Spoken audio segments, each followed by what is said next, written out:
Christine, your shot is Where were you at yoga? They tell us every time.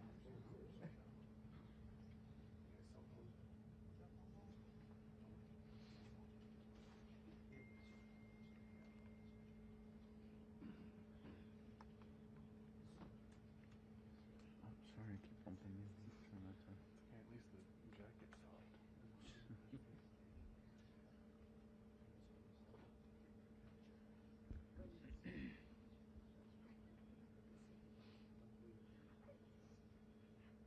You're up. Yeah, I can see it on Fox back there. Johnson. Yep. In the live In the shot. shot. Uh-huh. You're live on Fox right now. Okay. Thank you.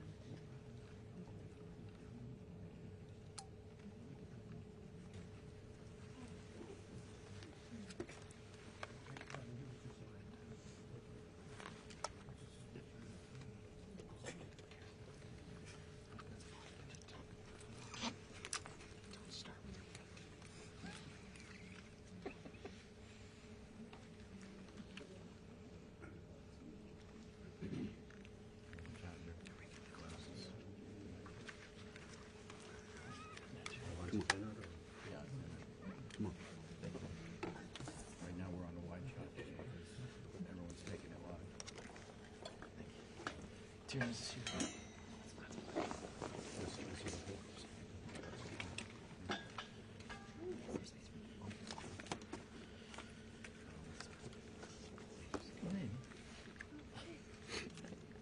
watch your left foot. Yeah, Left foot? Yeah, you're fine. Left foot, left foot, left foot. Thank you.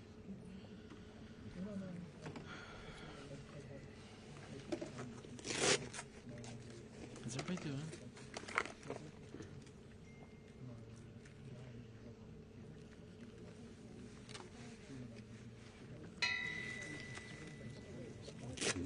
I can't believe they had I know, it was such a good set up. I thought this was going to take hours.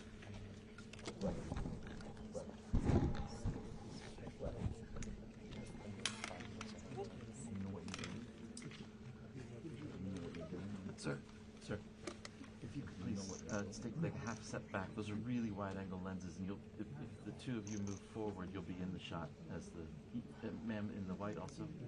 The farther y'all press forward, the more you're going to be in these shots. They're super wide-angle. Thanks, Julio. Thank you. Oh, it's for AV? Oh, no, I'm going to set that.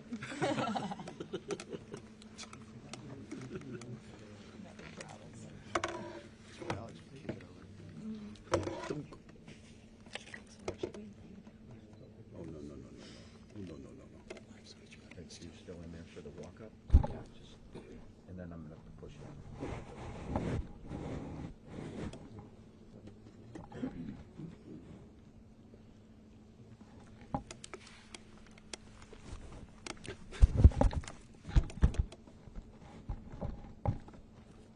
Test image. It's a handheld camera. Test image. Test image. 24 to 70.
Peter, how do you feel about that?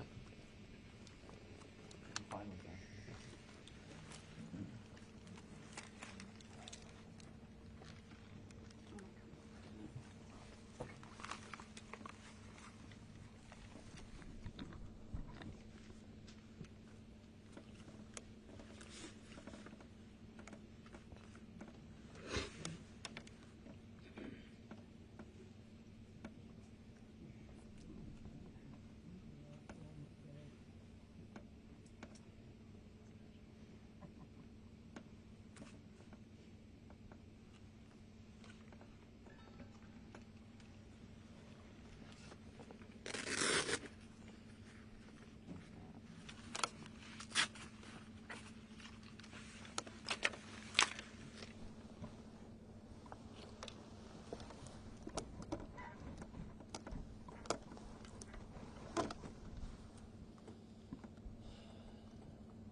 stay here. You can stay up. It's fine.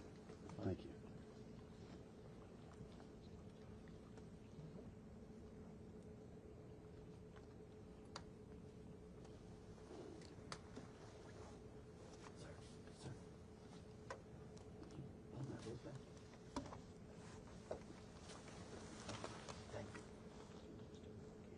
No, no, no, no.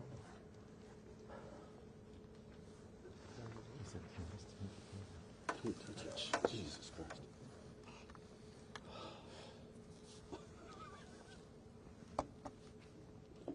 When did you get your first day? When did you get your second cruise?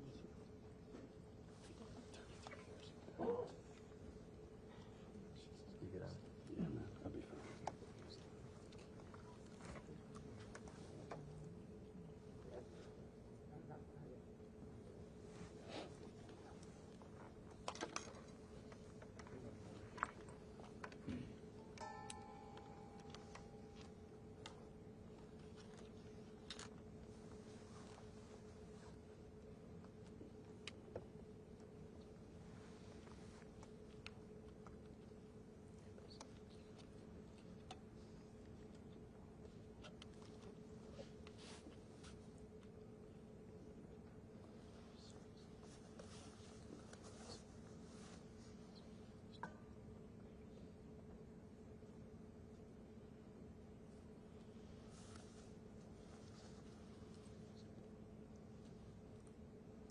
You're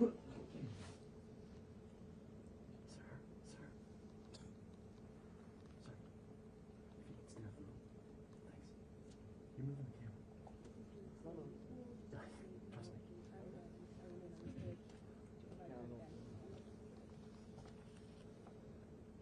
Thanks, Julio. It's primarily an issue for the walkout.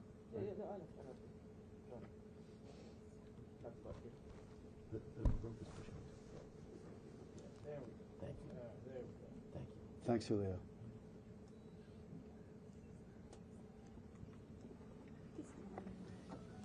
No, I don't have to. Thanks.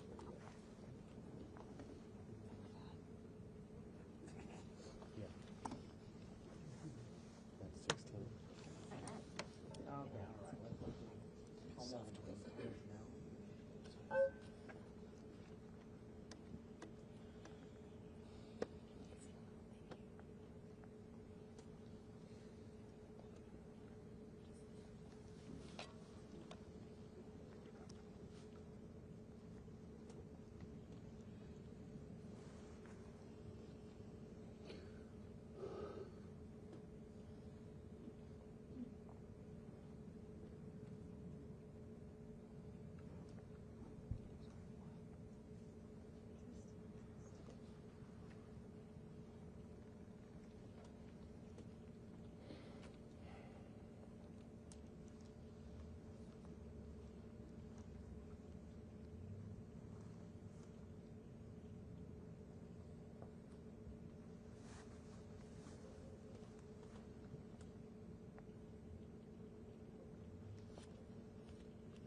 Just so you guys know, those mics are hot. Why don't we turn them off?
No, yeah, that was it. That number was done.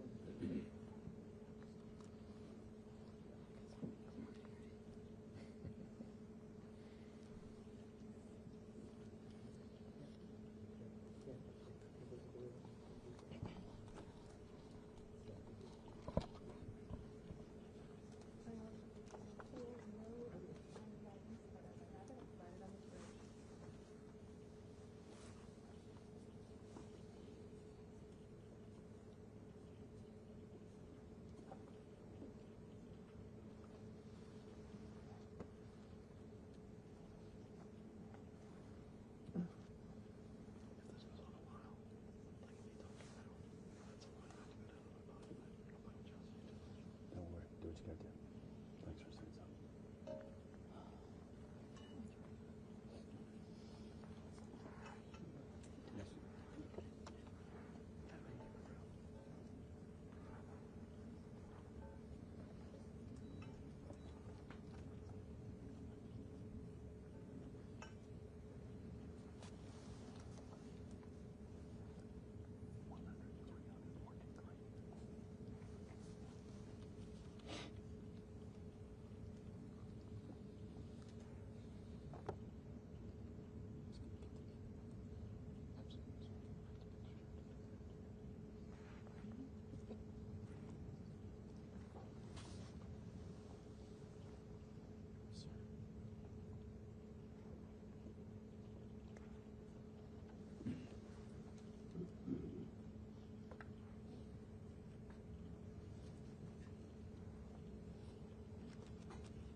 It's still there. Peter. No, one of the studios keeps popping in your shot. Yeah. They see it on the. Gotta watch on it.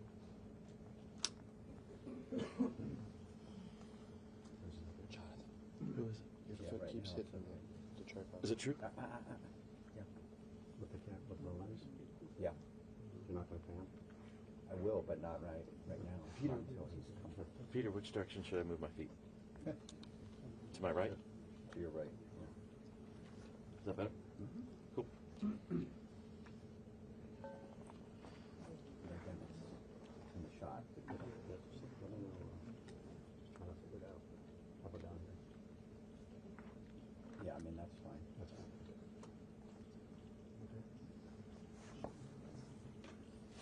That's okay? Yeah.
6'2".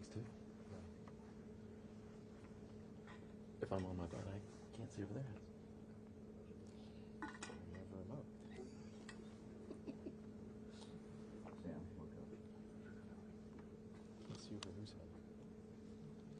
Amy Tierney.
Fine. Here.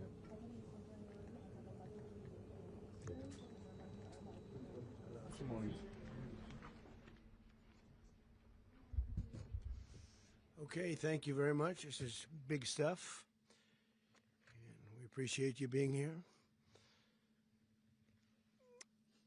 Late last night and early today, at my direction, the United States Armed Forces conducted an extraordinary military operation in the capital of Venezuela.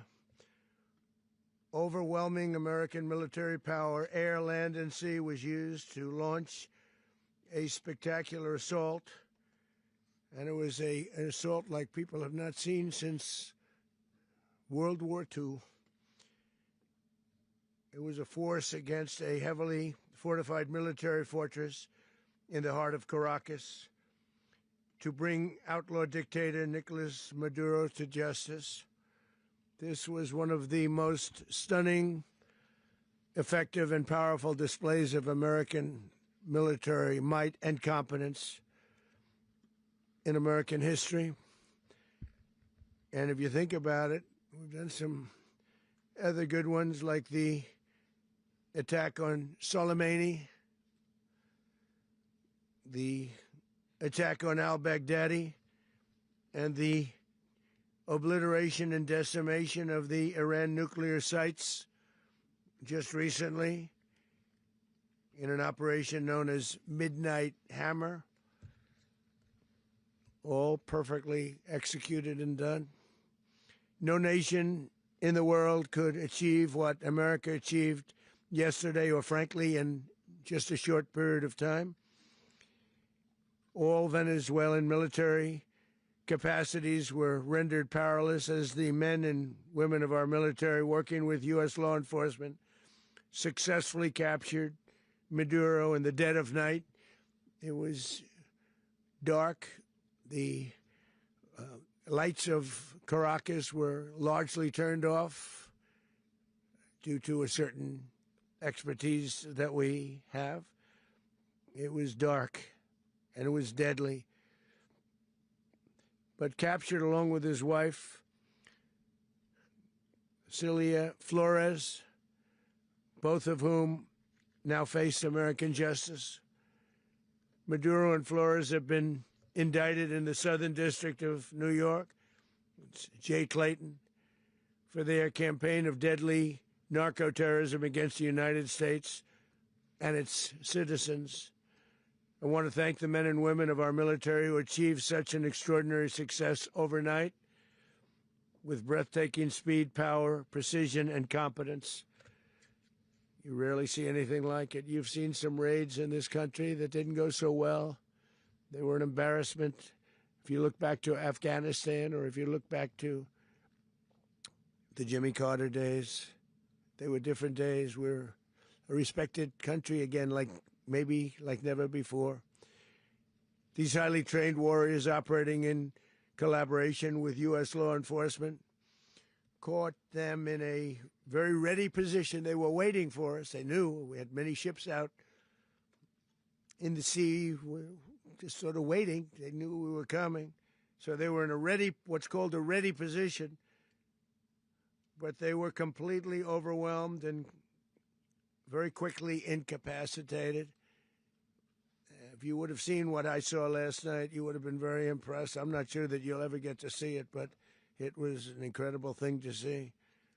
Not a single American service member was killed, and not a single piece of American equipment was lost.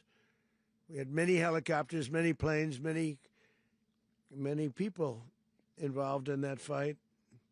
But think of that, not one piece of military equipment was lost, not one service member was, more importantly, killed. The United States military is the strongest and most fearsome military on the planet by far, with capabilities and skills our enemies can scarcely begin to imagine. We have the best equipment anywhere in the world. There's no equipment like what we have, and you see that even if you just look at the boats. We've knocked out 97% of the drugs coming in by sea. 90%. Each boat kills 25, on average, 25,000 people. We knocked out 97%. And those drugs mostly come from a place called Venezuela. We're going to run the country until such time as we can do a safe, proper, and judicious transition. So we don't want to be involved with having somebody else get in, and we have the same situation that we had for the last long period of years. So we are going to run the country until such time as we can do a safe, proper, and judicious transition. And it has to be judicious because that's what we're all about. We want peace, liberty, and justice for the great people of Venezuela, and that includes many from Venezuela that are now living in the United States and want to go back to their country. It's their homeland. We can't take a chance that somebody else takes over Venezuela that doesn't have the good of the Venezuelan people in mind. We've had decades of that. We're not going to let that happen. We're there now, and what people don't understand, but they understand as I say this, we're there now, but we're going to stay until such time as the proper transition can take place. So we're going to stay until such time as we're going to run it, essentially, until such time as a proper transition can take place. As everyone knows, the oil business in Venezuela has been a bust, a total bust, for a long period of time. They were pumping almost nothing by comparison to what they could have been pumping and what could have taken place. We're going to have our very large United States oil companies, the biggest anywhere in the world, go in, spend billions of dollars, fix the badly broken infrastructure, the oil infrastructure, and start making money for the country. And we are ready to stage a second and much larger attack if we need to do so. So we were prepared to do a second wave if we needed to do so. We actually assumed that a second wave would be necessary, but now it's probably not. The first wave, if you'd like to call it that, the first attack was so successful, we probably don't have to do a second, but we're prepared to do a second wave, a much bigger wave, actually. This was pinpoint, but we have a much bigger wave that probably won't have to do.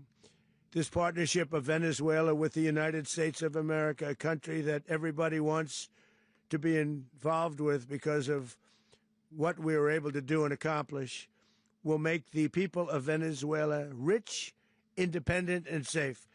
And it will also make the many, many people from Venezuela that are living in the United States extremely happy. They suffered. They suffered. So much was taken from them. They're not going to suffer anymore.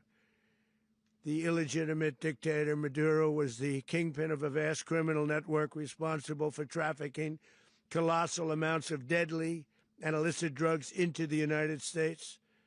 As alleged in the indictment, he personally oversaw the vicious cartel known as Cartel de las Solas, which flooded our nation with lethal poison, responsible for the deaths of countless Americans, the many, many Americans. Hundreds of thousands over the years of Americans died because of him.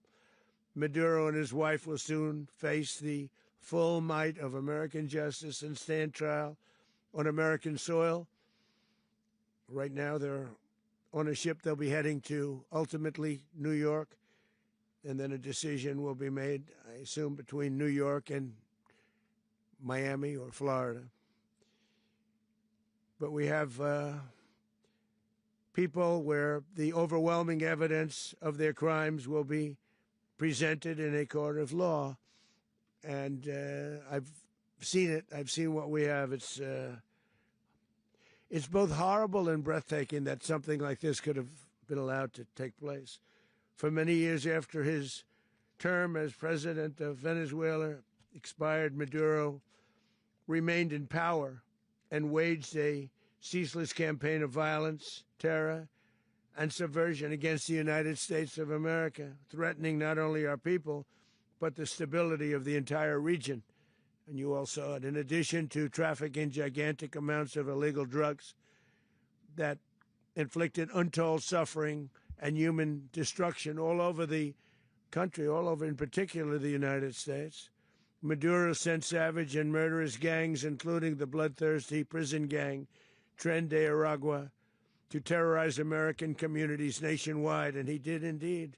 They were in Colorado. They took over apartment complexes. They cut the fingers off people if they called police. They were brutal, but they're not so brutal now.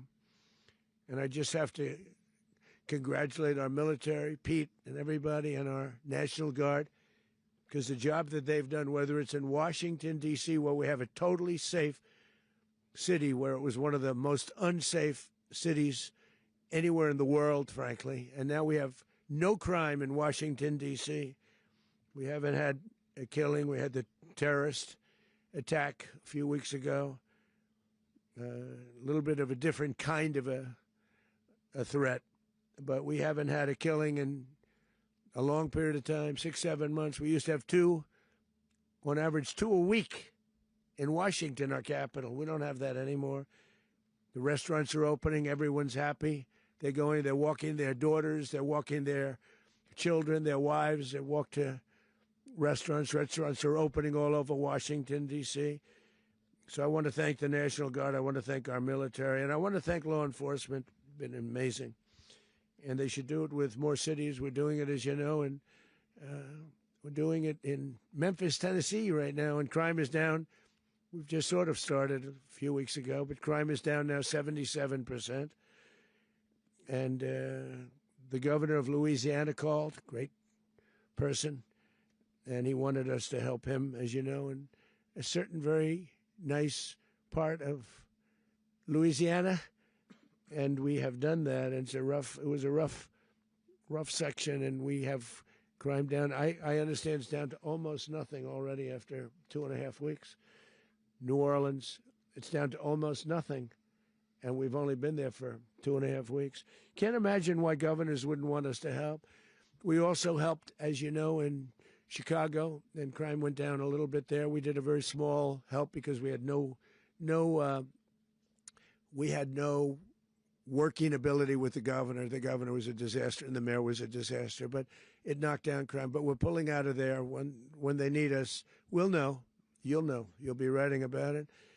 And likewise, Los Angeles, where we saved Los Angeles early on, where the head of the police department made a statement that if the federal government didn't come in, we would have lost Los Angeles. That's long after the fires. That's when they had the riots in Los Angeles. We did a great job. Got no credit for it whatsoever, but that's okay. It doesn't matter. We don't need the credit. But we'll be pulling out when they need us. They'll call, or we'll go back if we have to. We'll go back. But we did a great job in various cities. But the place that we're very proud of is Washington, D.C., because it's our nation's capital. We took it from being a crime-ridden mess to being one of the safest cities in the country. But the gangs that they sent raped, tortured, and murdered American women and children. They were in all of the cities I mentioned, Tren de Aragua. And they were sent by Maduro to terrorize our people, and now Maduro will never again be able to threaten an American citizen or anybody from Venezuela. There will no longer be threats. For years I've highlighted the stories of those innocent Americans whose lives were so heartlessly robbed by this Venezuelan terrorist organization. Really one of the worst. One of the worst, they say the worst. Americans like 12-year-old Jocelyn Nungari from Houston. Beautiful Jocelyn Nungari, what happened to her? They, as you know, they kidnapped, assaulted, and murdered by Tren de Aragua animals. They murdered Jocelyn and left her dead under the bridge. There was a bridge that will never be the same to so many people after seeing what happened. As I've said many times, the Maduro regime emptied out their prisons, sent their worst and most violent monsters into the United States to steal American lives. And they came from mental institutions and insane asylums. They came from prisons and jails. The reason I say both, they sound similar. Actually, prisons a little bit more hostile, a little bit tougher.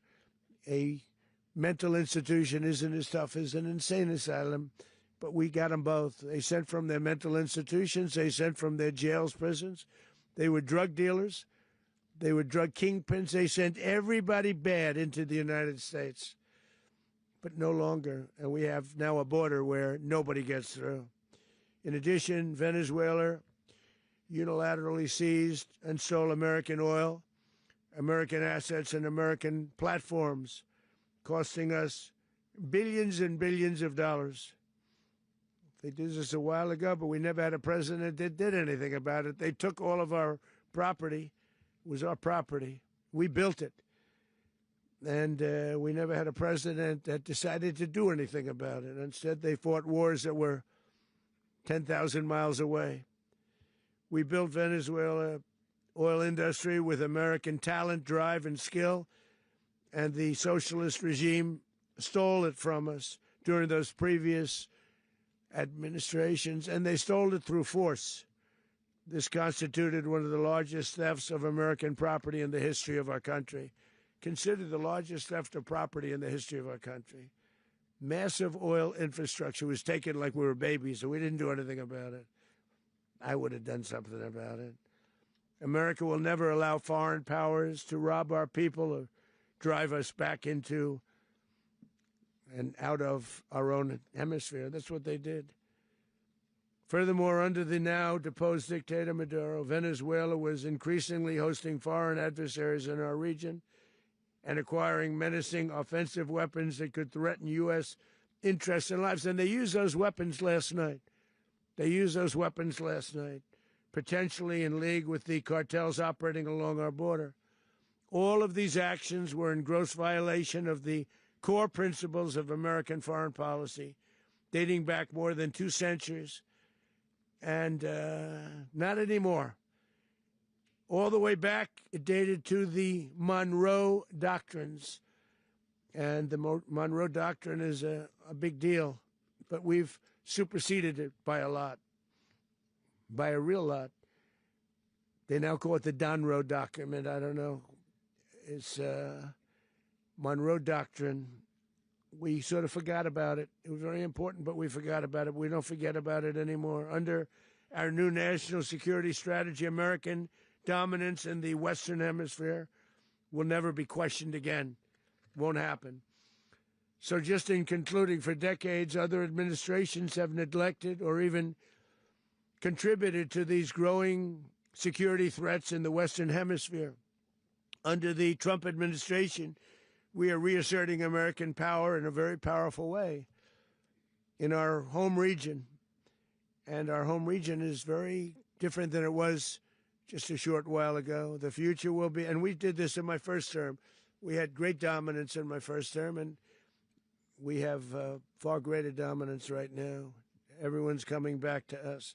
The future will be determined by the ability to protect commerce and territory and resources that are core to national security. These are core to our national security. Just like tariffs they've made our country rich, and they've made our national security stronger than ever before. But these are the iron laws that have always determined global power. And we're going to keep it that way. We will secure our borders. We will stop the terrorists. We will crash the cartels, and we will defend our citizens against all threats, foreign and domestic. Other presidents may have lacked the courage or whatever to defend America, but I will never allow terrorists and criminals to operate with impunity against the United States. This extremely successful operation should serve as warning to anyone who would threaten American sovereignty or endanger American lives. Very importantly, the embargo on all Venezuelan oil remains in full effect. The American Armada remains poised in position, and the United States retains all military options until United States demands have been fully met and fully satisfied. All political and military figures in Venezuela should understand what happened to Maduro can happen to them, and it will happen to them if they aren't just, fair, even to their people. The dictator and terrorist, Maduro, is finally gone in Venezuela. People are free. They're free again. It's been a long time for them, but they're free. America is a safer nation. This morning, it's a prouder nation this morning because it didn't allow this horrible person and this country that was doing very bad things to us. It didn't allow it to happen. And the Western Hemisphere is right now a much safer place to be. So I want to thank everybody for being here. I want to thank General Raisin Kane. He's a fantastic man. I've worked with a lot of generals. I worked with some I didn't like. I worked with some I didn't respect. I worked with some that just weren't good. But this guy is fantastic. I watched last night one of the most precise attacks on sovereignty. I mean, it was an attack for justice. And I'm very proud of him, and I'm very proud of our Secretary of War, Pete Hegseth, who I'm going to ask to say a few words. Thank you very much. Mr. President, can you explain how the U.S. will run Venezuela? Well, thank you, Mr. President. Finally, a commander-in-chief the world respects and the American people deserve. And as the President said, words can barely capture the bravery and the power and the precision of this historic operation. A massive joint military and law enforcement raid flawlessly executed by the greatest Americans our country has to offer. American warriors are second to none, the best in the world and the best of our country.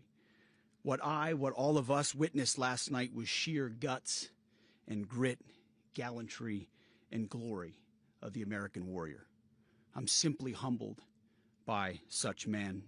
And I tip my hat to our chairman, Dan Raisin Kane, and all those Americans who stood watch last night. Our warriors are the elite of America, and again, President Trump has your back. No other country on planet Earth, and it's not even close, could pull this kind of operation off. And no other president has ever shown this kind of leadership, courage, and resolve. The most powerful combination the world has ever seen. As the president said, our adversaries remain on notice. America can project our will anywhere, anytime. The coordination, the stealth, the lethality, the precision, the very long arm of American justice, all on full display in the middle of the night. Nicolas Maduro had his chance, just like Iran had their chance, until they didn't and until he didn't. He effed around, and he found out. President Trump is deadly serious about stopping the flow of gangs and violence to our country. Deadly serious about stopping the flow of drugs and poison to our people. Deadly serious about getting back the oil that was stolen from us. And deadly serious about reestablishing American deterrence and dominance in the Western Hemisphere. This is about the safety, security, freedom, and prosperity of the American people. This is America first. This is peace through strength. And the United States War Department is proud to help deliver it. Welcome to 2026. And under President Trump, America is back. I'd like to welcome now our chairman, Chairman Raisin Kane, to give a few more details about the operation. Mr. Chairman. Thank you, Mr. Secretary. Thank you, Mr. President, and good morning. Last night, on the order of the President of the United States and in support of a request from the Department of Justice, as the President said, the United States military conducted an apprehension mission in Caracas, Venezuela, to bring to justice two indicted persons, Nicolas and Cecilia Maduro. This operation, known as Operation Absolute Resolve, was discreet, precise, and conducted during the darkest hours of January 2nd and was the culmination of months of planning and rehearsal, an operation that, frankly, only the United States military could undertake. What I'd like to do this morning is talk to you through some of the preparation and the details without compromising any of our tactics, techniques, and procedures. There is always a chance that we'll be tasked to do this type of mission again. Our interagency work began months ago and built on decades of experience of integrating complex air, ground, space, and maritime operations. While the past 2 decades have honed the skills of our special operations forces, this particular mission required every component of our joint force, with soldiers, sailors, airmen, Marines, and Guardians working in unison with our intelligence agency partners and law enforcement teammates in an unprecedented operation. We leveraged our unmatched intelligence capabilities and our years of experience in hunting terrorists, and we could not have done this mission without the incredible work by various intelligence agencies, including the CIA, NSA, and NGA. We watched, we waited, we prepared, we remained patient and professional. This mission was meticulously planned, drawing lessons from decades of missions over the last many years, many missions over these last many years. This was an audacious operation that only the United States could do. It required the utmost of precision and integration within our joint force. And the word integration does not explain the sheer complexity of such a mission. An extraction so precise it involved more than 150 aircraft launching across the Western Hemisphere in close coordination, all coming together in time and place to layer effects for a single purpose: to get an interdiction force into downtown Caracas while maintaining the element of tactical surprise. Failure of one component of this well-oiled machine would have endangered the entire mission, and failure is never an option for America's joint force.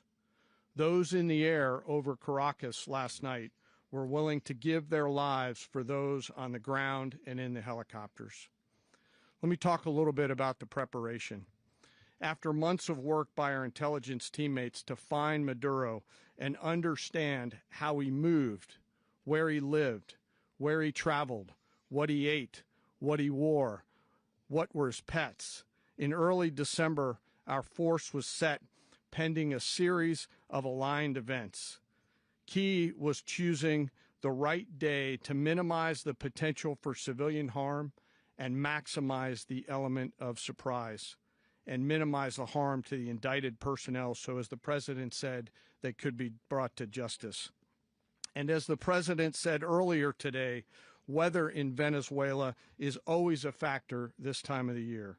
And over the weeks through Christmas and New Year's, the men and women of the United States military sat ready, patiently waiting for the right triggers to be met and the President to order us into action. Last night, the weather broke just enough, clearing a path that only the most skilled aviators in the world could maneuver through. Ocean, mountain, low cloud ceilings, but when tasked with a mission, this organization does not quit. At 10:46 p.m. Eastern Time last night, the President ordered the United States military to move forward with this mission. He said to us, and we appreciate it, Mr. President, good luck and Godspeed. And those words were transmitted to the entire joint force. Over the course of the night, aircraft began launching from 20 different bases on land and sea across the Western Hemisphere. In total, more than 150 aircraft, bombers, fighters, intelligence, reconnaissance, surveillance, rotary wing were in the air last night. Thousands and thousands of hours of experience were airborne. Our youngest crew member was 20, and our oldest crew member was 49. And there's simply no match for American military might. As the night began, the helicopters took off with the extraction force, which included law enforcement officers, and began their flight into Venezuela at 100 feet above the water. As they approached Venezuelan shores, the United States began layering different effects provided by Spacecom, Cybercom, and other members of the interagency to create a pathway. Overhead, those forces were protected by aircraft from the United States Marines, the United States Navy, the United States Air Force, and the Air National Guard. The force included F-22s, F-35s, F-18s, EA-18s, E-2s, B-1 bombers, and other support aircraft, as well as numerous remotely piloted drones. As the force began to approach Caracas, the Joint Air Component began dismantling and disabling the air defense systems in Venezuela, employing weapons to ensure the safe passage of the helicopters into the target area. The goal of our air component is, was, and always will be to protect the helicopters and the ground force and get them to the target and get them home. As the force crossed the last point of high terrain where they'd been hiding in the clutter, we assessed that we had maintained totally the element of surprise. As the helicopter force ingressed towards the objective at low level, we arrived at Maduro's compound at 1:01 a.m. Eastern Standard Time, or 2:01 a.m. Caracas local time, and the apprehension force descended into Maduro's compound and moved with speed, precision, and discipline towards their objective, and isolated the area to ensure the safety and security of the ground force while apprehending the indicted persons. On arrival into the target area, the helicopters came under fire, and they replied with that fire with overwhelming force in self-defense. One of our aircraft was hit but remained flyable, and as the President said earlier today, all of our aircraft came home, and that aircraft remained flyable during the rest of the mission. As the operation unfolded at the compound, our air and ground intelligence teams provided real-time updates to the ground force, ensuring those forces could safely navigate the complex environment without unnecessary risk. The force remained protected by overhead tactical aviation. Maduro and his wife, both indicted, gave up and were taken into custody by the Department of Justice, assisted by our incredible U.S. military with professionalism and precision, with no loss of U.S. life. After securing the indicted persons, the force began to prep for departure. Helicopters were called in to exfiltrate the extraction force, while fighter aircraft and remotely piloted aircraft provided overhead coverage and suppressive fire. There were multiple self-defense engagements as the force began to withdraw out of Venezuela.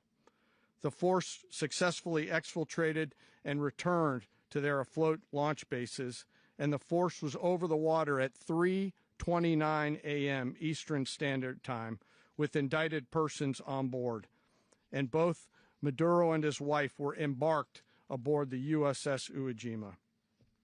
In closing, what we've witnessed today is a powerful demonstration of America's joint force. We think, we develop, we train, we rehearse, we debrief, we rehearse again and again, not to get it right, but to ensure that we cannot get it wrong. Our jobs are to integrate combat power so when the order comes, we can deliver overwhelming force at the time and the place of our choosing against any foe anywhere in the world. I am immensely proud today of our joint force and filled with gratitude to represent them here today. There is simply no mission too difficult for these incredible professionals and the families that stand by them and support them. As we stand here this morning, our forces remain in the region at a high state of readiness, prepared to project power, defend themselves, and our interests in the region. This operation is a testament to the dedication and unwavering commitment to justice and our resolve to hold accountable those who threaten peace and stability. In closing, I want to express my heartfelt gratitude to the brave men and women who executed this mission. Their courage and tireless commitment to our nation are what makes us strong. Thank you, Mr. Secretary, and thank you, Mr. President. Well, I don't have much to add to what you've heard now, other than the following points. Nicolas Maduro was indicted in 2020 in the United States. He is not the legitimate president of Venezuela. That's not just us saying it. The first Trump administration, the Biden administration, the second Trump administration, none of those three recognized him. He's not recognized by the European Union and multiple countries around the world. He is a fugitive of American justice with a $50 million reward, which I guess we saved $50 million. And Make sure. yeah, exactly. But Don't let anybody claim it.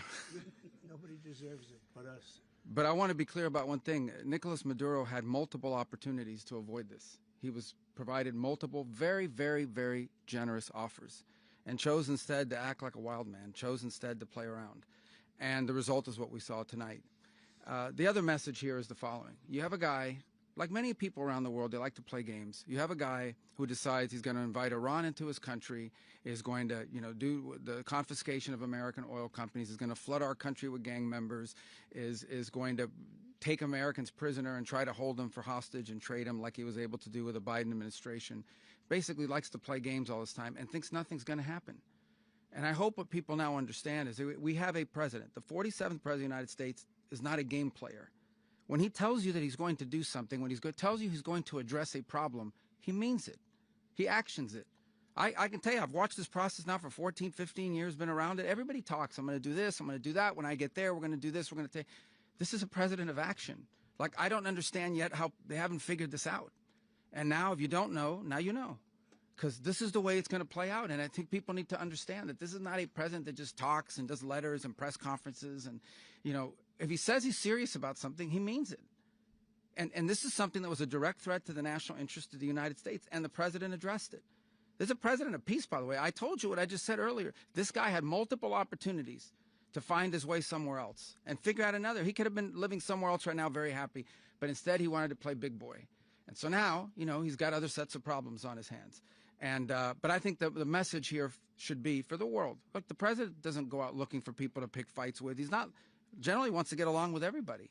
We'll talk and meet with anybody, but don't play games. Don't play games with this president's in office, because it's not going to turn out well. And so I hope that I guess that lesson was learned last night, and we hope it'll be instructive moving forward. Is that a message for Cuba? Mr. President. Mr. President. Mr. President. You said that the U.S. is going to run Venezuela. So who's in power right now? Well, we're going to be running it with a group, and we're going to make sure it's run properly. We're going to rebuild the oil infrastructure, which will cost billions of dollars. It'll be paid for by the oil companies directly. They will be reimbursed for what they're doing, but that's going to be paid. And we're going to get the oil flowing the way it should be. As you know, it was just a minor flow. It was actually a minor flow for what they have. But we're going to run it properly, and we're going to make sure the people of Venezuela are taken care of. We're going to make sure the people that were forced out of Venezuela by this thug are also taken care of.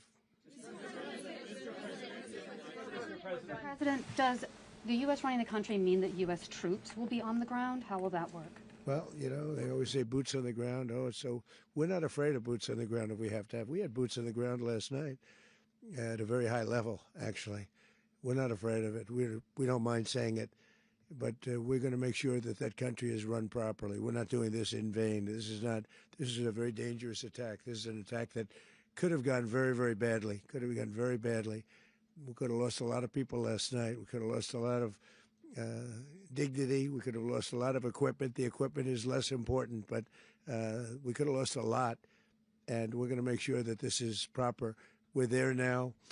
We're ready to go again if we have to. We're going to run the country right. It's going to be run very judiciously, very fairly. It's going to make a lot of money. We're going to give money to the people. We're going to reimburse people that were taken advantage of. We're going to take care of everybody. It's very important. We couldn't let them get away with it. They stole our oil. We built that whole industry there, and they just took it over like we were nothing. And we had a president that decided not to do anything about it. So we did something about it. We're late, but we did something about it. Yeah, please. Can you explain the exact mechanism by which you're going to run the country? Are you going to designate a U.S. official to coordinate? Yes, it's all being done right now. We're designating people. We're talking to people. We're designating various people, and we're going to let you know who those people are. That would run Venezuela. Well, it's largely going to be, for a period of time, the people that are standing right behind me. We're going to be running it. We're going to be bringing it back. It's a dead. I talk about a dead country.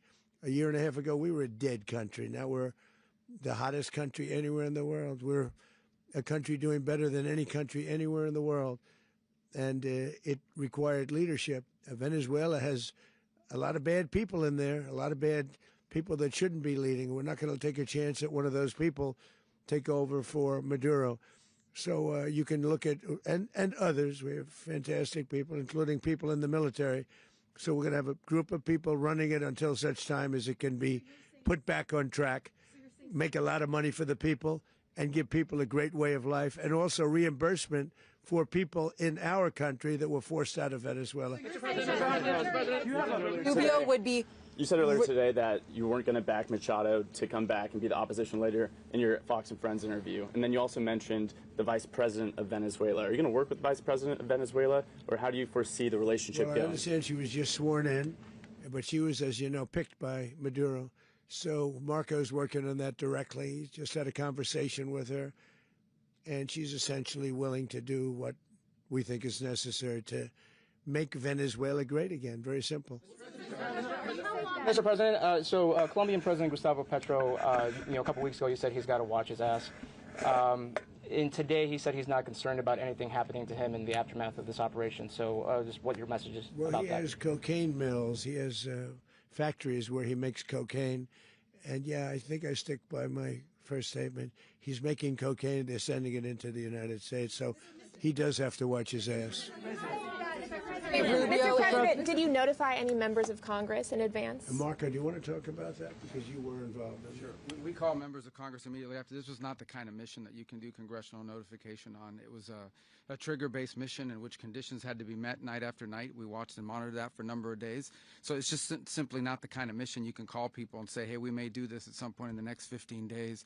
But it's largely a law enforcement function. Remember, at the end of the day, at its core, this was an arrest of 2 indicted fugitives of American justice, and the Department of War supported the Department of Justice in that job. Now, there are broader policy implications here, but it's just not the kind of mission that you can pre-notify because it endangers the mission.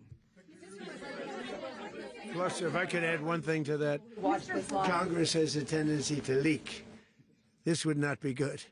If they leaked, General, I think it would have been maybe a very different result.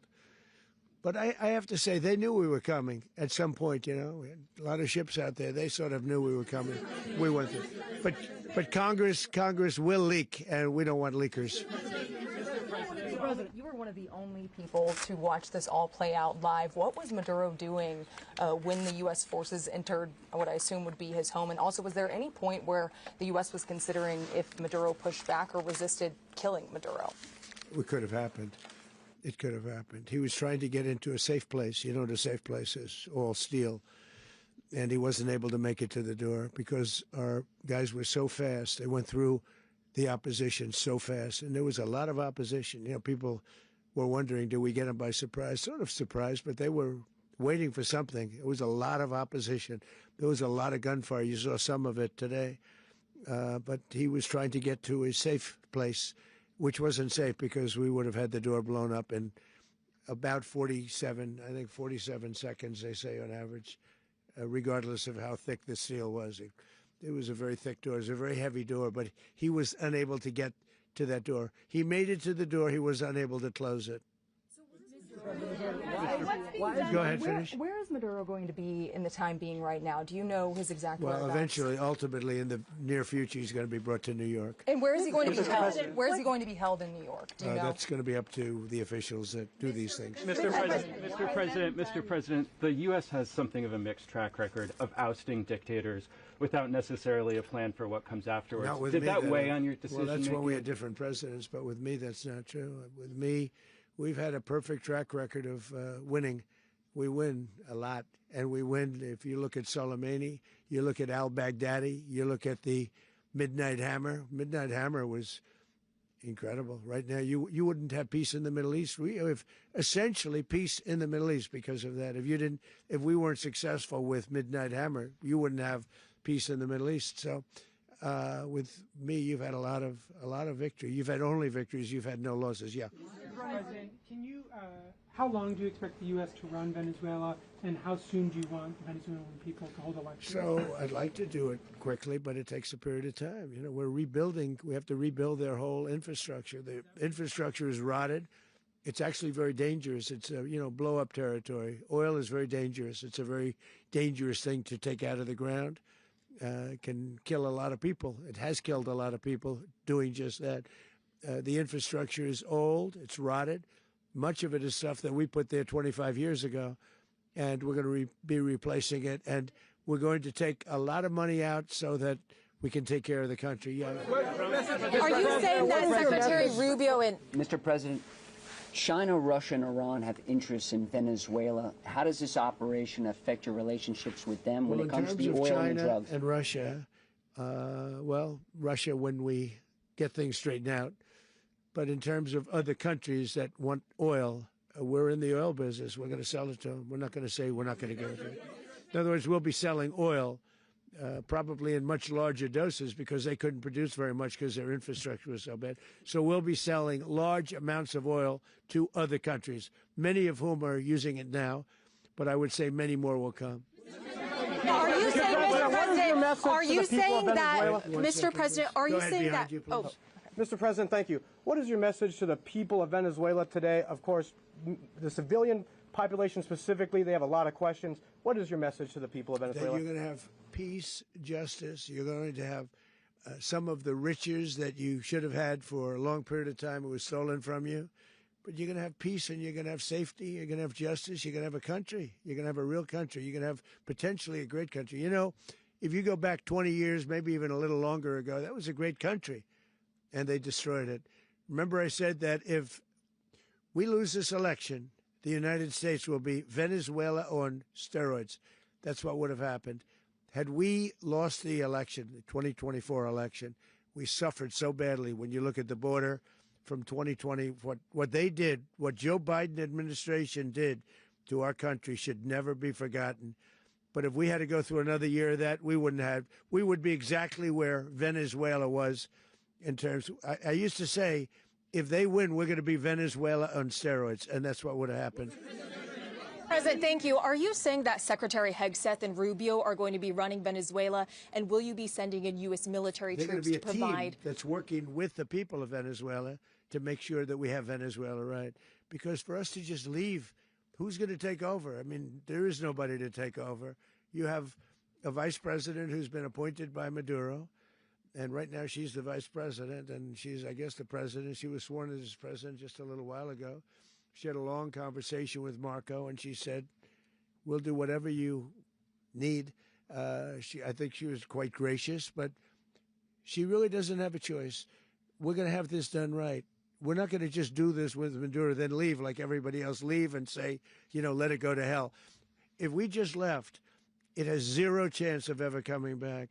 We'll run it properly. We'll run it professionally. We'll have the greatest oil companies in the world go in and invest billions and billions of dollars and take out money, use that money in Venezuela. And the biggest beneficiary are going to be the people of Venezuela. And also, I can't stress this strongly enough, the people that got thrown out of Venezuela that are now in the United States, and frankly, some want to stay and some probably want to go back. Yeah. In the country, and were any of the detained Americans? Well, right now they're very protected because nobody's going to mess with us. They're very protected. The people of, and we let them know that you better not touch one of them. Are you concerned that bad elements of the Maduro regime will remain in place? Well, we know who they are. We're on them, and they're acting much differently now than they would have acted 2 days ago. Okay, wait, behind you, please. Mr. President, why is running a country in South America America first? Well, I think it is because we want to surround ourselves with good neighbors. We want to surround ourselves with stability. We want to surround ourselves with energy. We have tremendous energy in that country. It's very important that we protect it. We need that for ourselves. We need that for the world. And we want to make sure we can protect it. Yes, sir. Please, go ahead. Yeah, is there a message here for Cuba and Diaz-Canel? Well, Cuba is an interesting case. Cuba is, not doing very well right now. That system has not been a very good one for Cuba. The people there have suffered for many, many years. And I think Cuba is going to be something we'll end up talking about because Cuba is a failing nation right now, very badly failing nation. And we want to help the people of it's very similar in the sense that we want to help the people in Cuba, but we want to also help the people that were forced out of Cuba and living in this country. Do you want to say something about that, Marco, please? Well, I mean, I just gave you a statement a few minutes ago about, when the president speaks, you should take him seriously. So suffice it to say, Cuba is a disaster.